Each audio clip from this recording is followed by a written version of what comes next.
मुझे 11 दिन हो गए हैं और मैं इसी कमरे में बंद हूँ। मैं आपको दिखा देता हूँ। ये मेरा कमरा है, ये मेरा बेड है, टॉयलेट बाथरूम, और इसी कमरे में बंद हूँ। बस घर के नीचे गया जहाँ रेस्टोरेंट है, ठीक है, वहीं से कुछ बनाया खाने का सामान, ऊपर आ गया। और मेरे रेस्टोरेंट के अगल बगल में 1.5 किलोमीटर के एरिया के अंदर कोई भी घर नहीं है, कोई भी बार नहीं है, कोई भी व्यक्ति यहाँ अब नहीं आ रहा है, क्योंकि सरकार ने निर्देश दिए हैं कि सब लॉकडाउन, सबको बंद करो। तो 11 दिन से ये सब बंद है। और मैं आपको ये बताता हूँ कि इटली दुनिया के चिकित्सा के अंदर नंबर 2 पे आती है। इटली ने इस महामारी के आगे अपने हाथ खड़े कर रखे हैं। सोचिए आप, इटली ने इस महामारी के आगे अपने हाथ खड़े कर रखे हैं। हम लोग बिल्कुल केयरफुल हैं। मास्क का डब्बा आप देख रहे हैं, पूरा डब्बा पैकेट ला रखा मैंने, और पूरी बोतल। ये जब भी हम लोग नीचे जाते हैं अपने रेस्टोरेंट से बाहर, नीचे बाजार में नहीं बता रहा हूँ मैं, शहर में नहीं बता रहा हूँ, नीचे अपने रेस्टोरेंट से बाहर जाते हैं तो ये बोतल मेरे जेब में होती है, मास्क मेरे मुंह पे लगाया होता है। लेकिन मेरी आप लोगों से ये प्रार्थना है, मेरे देशवासियों, आपको अगर देश के प्रधानमंत्री या सरकारी लोग आपको समझा रहे हैं तो उसको समझने की कोशिश कीजिए। और उन लोगों से मेरी हाथ जोड़ के प्रार्थना है जो अफवाहें फैला रहे हैं, प्लीज अफवाहें मत फैलाएं, प्लीज मत फैलाएं। मैं वो दृश्य देख चुका हूँ, वो सीन देख चुका हूँ कि जो आप लोग देख नहीं सकते। और मैं उन डॉक्टरों को, नर्सों को नमन करता हूँ, उनके चरणों में नमन करता हूँ, जो रात दिन भूख प्यास सब कुछ दाव पे लगा के लगे हुए हैं। कोई शिकायत नहीं कर रहे हैं, वो लोग मानव सेवा के लिए लगे हुए हैं। मैंने जब उनको देखा, जब न्यू टीवी के अंदर जब लाइव दिखाया गया, तो मेरी आंखों से आंसू आने लगे। ये लोग नीचे फर्स्ट पे सो रहे हैं, 10 मिनट का टाइम मिला तो सो रहे हैं, 15 मिनट का टाइम मिला तो सो रहे हैं। तो प्लीज मेरे देशवासियों, मेरी प्रार्थना मानिए, जो सरकार आपको नियम बता रही है उनका पालन कीजिए। 1 मीटर की दूरी से ही आपको बात करनी है, 1 मीटर की दूरी से। मास्क आपके चेहरे पे होना चाहिए, बोतल आपकी जेब में होनी चाहिए। आप बाहर जा रहे हैं, बोतल आपकी जेब में होनी चाहिए, सनराइज। कहीं भी आप किसी वस्तु को आपने छुआ, तुरंत हाथ। आप लोग ये भूल मत करें कि ये हवा में फैलता है, नहीं, ये छूने से फैल रहा है, ये छूने से फैल रहा है। ये मुंह, नाक और आंख के जरिए इंसान के शरीर के अंदर प्रवेश कर रहा है।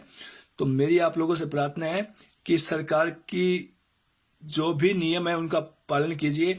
अगर ये हिंदुस्तान में आ गया, ये मेरी आप लोग एडवाइस मान लो या चेतावनी मान लो, जो भी आपको मानना है वो मान लो। अगर ये हिंदुस्तान में आ गया, फैल गया, तो मेरे देशवासियों, मैं आपको ये चैलेंज से कह रहा हूं कि ये हिंदुस्तान में तांडव करवा देगा और लाशों का अंबार लग जाएगा। हमारे पास इतनी अच्छी चिकित्सा नहीं है। अगर किसी बंदे को डेंगू हो जाता है ना, मैं गंगानगर का रहने वाला हूँ, राशीनगर का, और अगर किसी बंदे को डेंगू हो जाता है तो उसे जयपुर या बीकानेर रेफर किया जाता है। डेंगू का इलाज नहीं है हमारे पास। तो मेरे भाइयों, मेरी आपसे प्रार्थना है कि मेरी विनती को सुने और अपने आप को सुरक्षित कीजिए, अपने परिवार को सुरक्षित कीजिए, क्योंकि 3 दिन तो आपको मालूम भी नहीं चलेगा कि ये आपको हो गया है। आप पूरे घर को ले डूबोगे, पूरे मोहल्ले को ले डूबोगे। तो मेरी आपसे प्रार्थना है, जो गलती इटली ने, जर्मनी ने, फ्रांस ने, स्पेन ने की है, वो आप ना करें। इन लोगों ने पहले मजाक में ले लिया और अब गले में हड्डी अटक गई हमारे। हम लोग कहीं जा नहीं पा रहे हैं। आप क्यों नहीं समझ रहे हो? फ्लाइटें बंद है, ट्रेनें बंद है, बसें बंद है, हम कहीं नहीं जा पा रहे हैं। इसलिए मैं नहीं चाहता कि आप लोगों के साथ ये चीज हो। समझने की कोशिश करो आप लोग। अफवाह ना फैलाएं कि प्याज खाने से ठीक हो जाएगा, 10 रुपए का झाड़ा लगा। मत कीजिए लोग ये चीज। अपने घर में बैठे और अपना मेडिकल इलाज खुद कीजिए। चेक कीजिए, आप अपने सांस को फुलाएं, और अगर आप 35 सेकंड या 40 सेकंड अपने सांस को रोक सकते हो तो आप बिल्कुल स्वस्थ हो। क्योंकि जिसको कोरोना वायरस हुआ ना, वो 10 सेकंड या 15 सेकंड से ज्यादा अपने सांस को रोक नहीं पाएगा फुलाकर। तो अपने घर पे इलाज कीजिए, मास्क का यूज कीजिए, सैनिटाइजर का यूज कीजिए प्लीज। जिंदगी रही तो पैसे फिर कमा लोगे, और जिंदगी नहीं रही तो घंटा भी नहीं कमा पाओगे। आपकी एक गलती आपको तो ले डूबेगी, अपने पूरे परिवार को ले डूबेगी और पूरे मोहल्ले को ले डूबेगी और आपको मालूम भी नहीं चलेगा। तो मेरी आप लोगों से प्रार्थना है, हाथ जोड़ के प्रार्थना है कि प्लीज अफवाह में ध्यान मत दे, अपनी सुरक्षा कीजिए और भीड़ भाड़ बिल्कुल मत होने दीजिए।